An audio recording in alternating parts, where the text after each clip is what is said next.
Welcome to Diplomat TV. In this episode, young Ambassador Olivia will visit the new ambassador of Mexico. I want to be the best ambassador that Mexico has ever had. Diplomat TV visited the embassy of Vietnam to join their 72nd National Day celebration. My name is Lisa van der Heijden. My name is Hussein Al-Qasai. And in 2018, The Hague will host the One Young World Summit. My name is Olivia Eggleston. I'm almost 17 years old. My father is English and my mother is half Assyrian, half German. I was born in London and I've lived in England, in Germany, and for the past 5 years now I've lived in The Hague. In the time that we've lived in The Hague, I've become very interested in politics in general, as it's a very international and politically rich environment. And I think that Diplomat TV is a great opportunity to explore the politics within The Hague.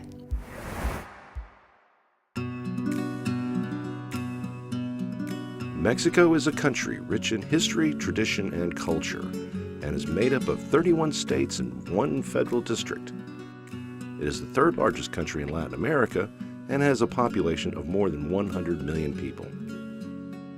Mexico's rural areas are still inhabited by indigenous peoples, and many of the pre-Columbian ruins, like the Mayan pyramids, still exist. In a previous episode, Diplomat TV's young ambassador Giselle visited the former ambassador of Mexico. Buenos dias, embajador. How are you? You are on a bike, ambassador on a bike. I didn't really expect that. Always. How are you? Wow, I'm fine, thank you. Ambassador, do you like your bike? Oh, yes. Ambassador Eduardo Ibarola Nicolin has been replaced by the new ambassador, Judge Edgar Elias Azar. Judge Edgar Elias Azar has more than 40 years' experience in the public sector and in the administration of justice in Mexico.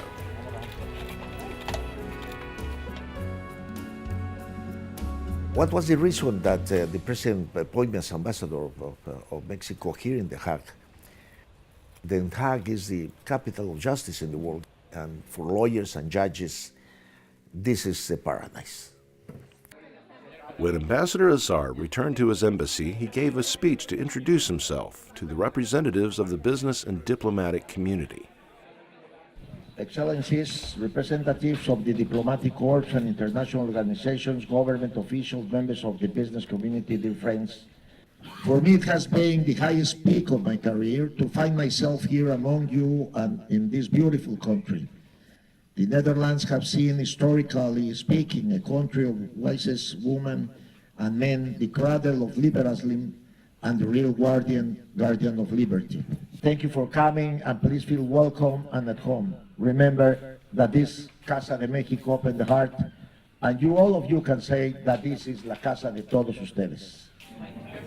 Thank you. Muchas gracias a todos por venir.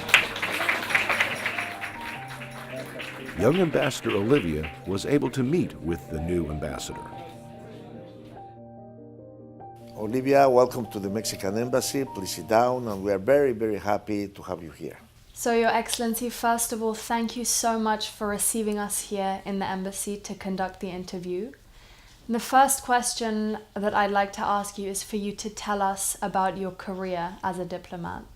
My experience has been in the courthouses in Mexico. I was the head of the Supreme Court, local Supreme Court in Mexico City for 10 years. And I worked for that court for 35 years.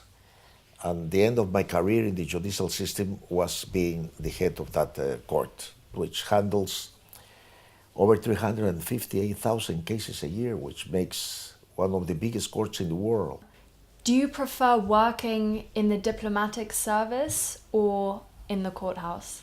It's very difficult to tell you what I prefer, because when I was appointed by the President of Mexico, Enrique Peña, as ambassador in Mexico, in the Netherlands, I mean, that's something very different, but nothing less of important than what I did being a judge. I mean, to be an ambassador is a beautiful experience. It's something that everybody has to be proud of that. I mean, to represent your country, to have your flag in your heart, the place where you were born, the place where you grew up, the place where you were educated. And you want to tell, shouting in the streets. I mean, I want to go there and to shout, what is Mexico? I want everybody to know my country. I want everybody to respect my country and to discover the beautiful things that we have. What is the current situation in Mexico in terms of economics, politics, and tourism? Well, that question I can divide it in two parts.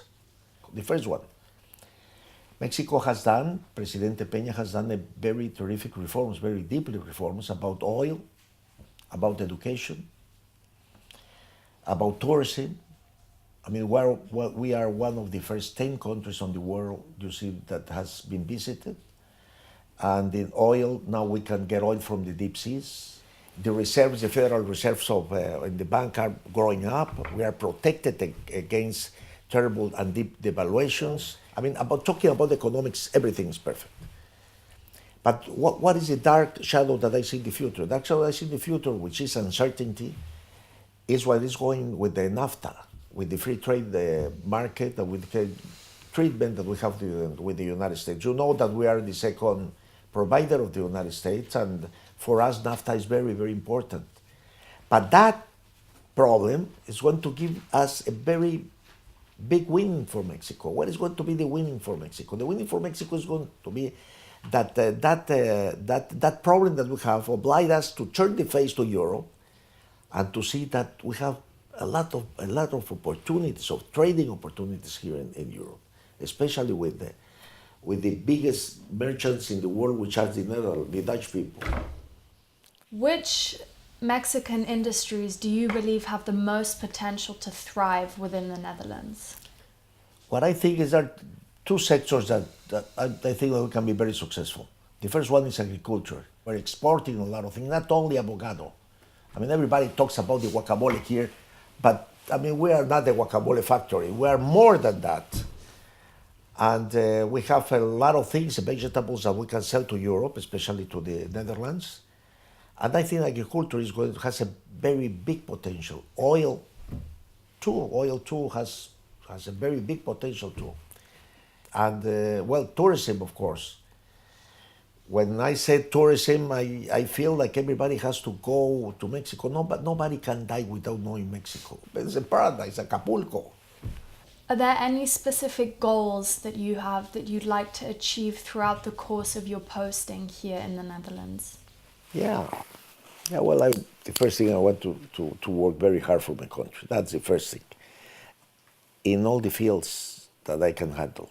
I want to promote commerce. I want to promote the trading of Mexico. We have a special office here to promote trading.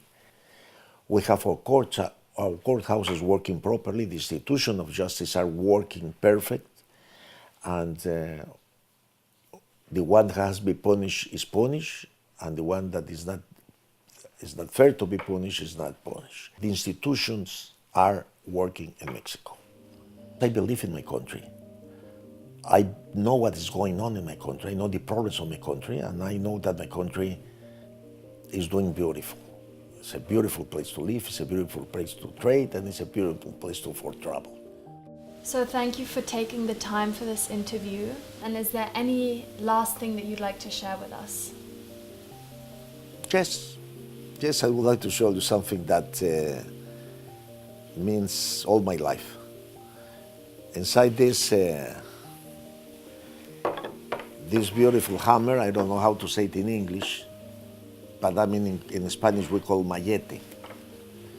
This hammer means the order and the power of a judge. And this specific hammer, you see, keeps all my life here. And I keep it like part of my life.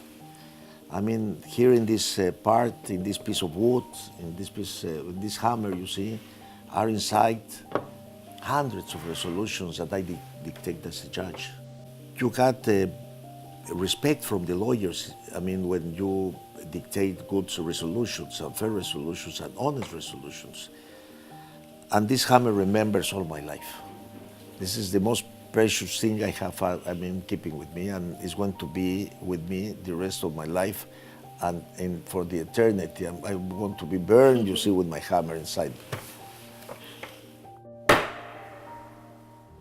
This session is closed.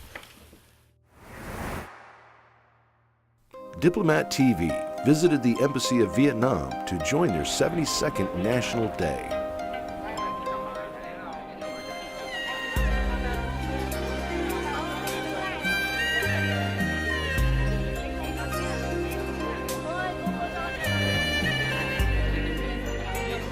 I would like to propose a toast to all of you, to the strong tie between the people of Vietnam and the people of the Netherlands.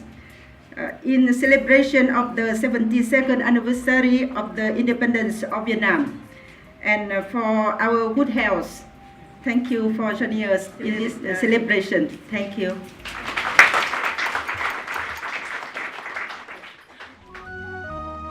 On this National Day, the embassy presented Vietnamese folklore, Quan Ho and Len Dong, both of which are on the UNESCO list of cultural heritage. Almost everyone in the Vietnam, especially in the people in the north of Vietnam, know this song by heart.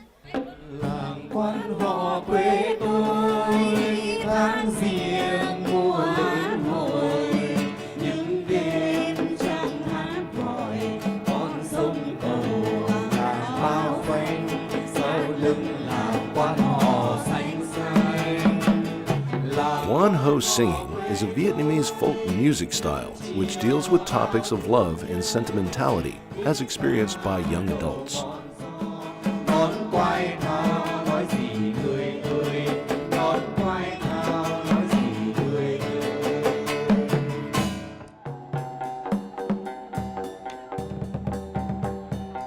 Len Dong is a ritual practiced in Vietnamese folk religion.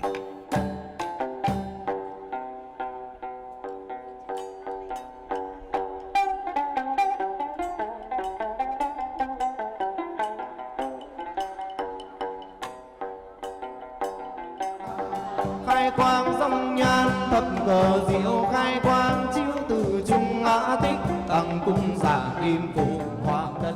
The date of Len Dong rituals are typically planned to coincide with a festival or anniversary, although rituals may also be performed at more informal occasions.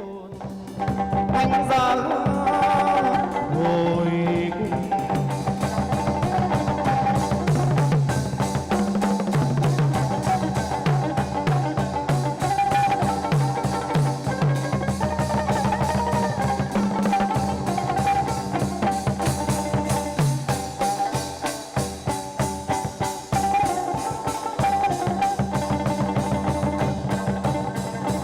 Assistants will help the medium don different costumes to match the particular gods they are incarnating.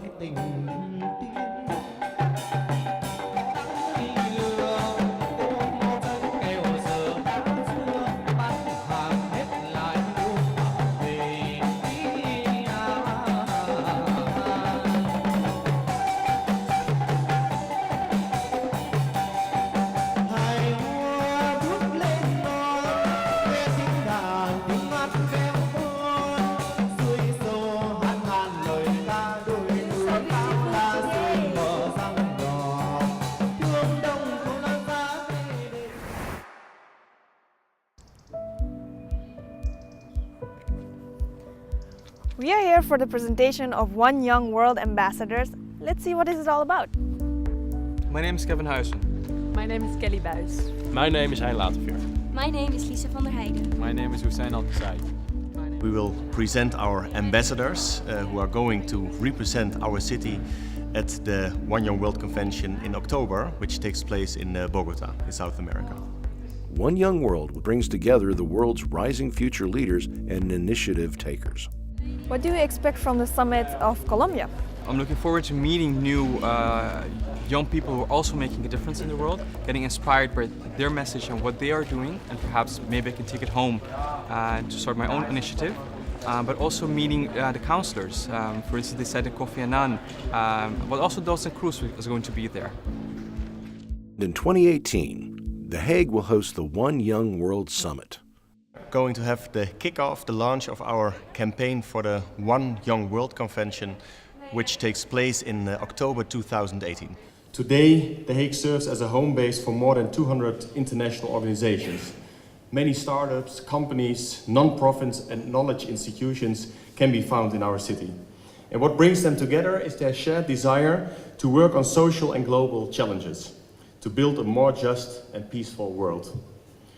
So in my humble opinion, there is really no better place than The Hague to organize the 2018 One Young World Summit. As the host of this Davos for young internationals, we can create a legacy for young people in The Hague, in the Netherlands and over the world.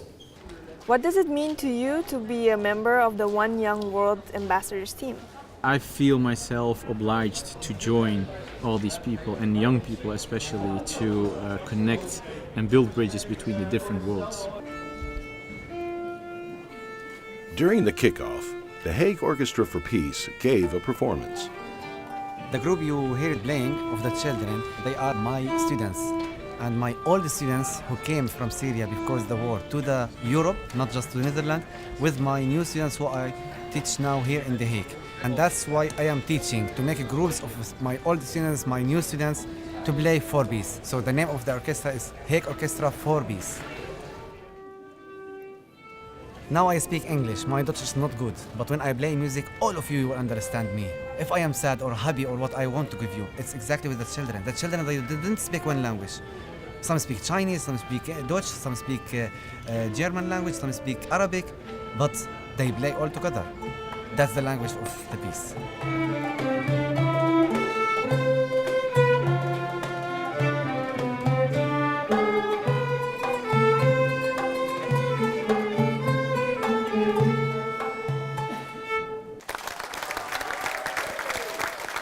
Last year, One Young World was in Ottawa, and with great pleasure, coming year, this international summit will be held in The Hague.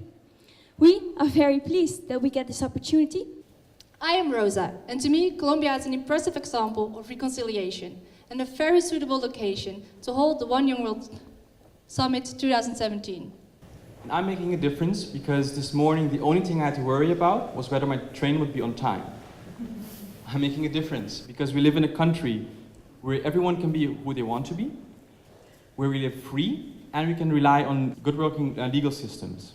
Our young visitors will get a first-hand experience of the value of our international city of peace and justice. But more importantly, through this summit, we can strengthen the role of younger generations by giving them the opportunity to share their perspectives. A 15-year-old boy named Taha told me, "They are just like us." And with they, he referred to his former enemies, to the group of guys he used to fight on the streets of Tripoli, a city in Lebanon. And it was at that moment that I realized how impactful it can be if we have the chance to meet others, to see what divides us, but also to see what brings us together. Because I believe making the world a better place starts by connecting people. With 1,500 delegates from over 190 countries, the One Young World Summit brings together more countries than any other event besides the Olympic Games. And at previous summits, the delegates were joined by a variety of world leaders, including Justin Trudeau, Emma Watson, Archbishop Emeritus Desmond Tutu, Sir Bob Geldof, Kofi Annan, Sir Richard Branson and Mary Robinson, to name but a few. The One Young World Convention is very important and very in line with our strategic focus on international relations, on international peace, justice and security matters, and therefore we would like to promote new young world leaders in thinking with us about global solutions which will have a global impact. We are One Young World. Thank you.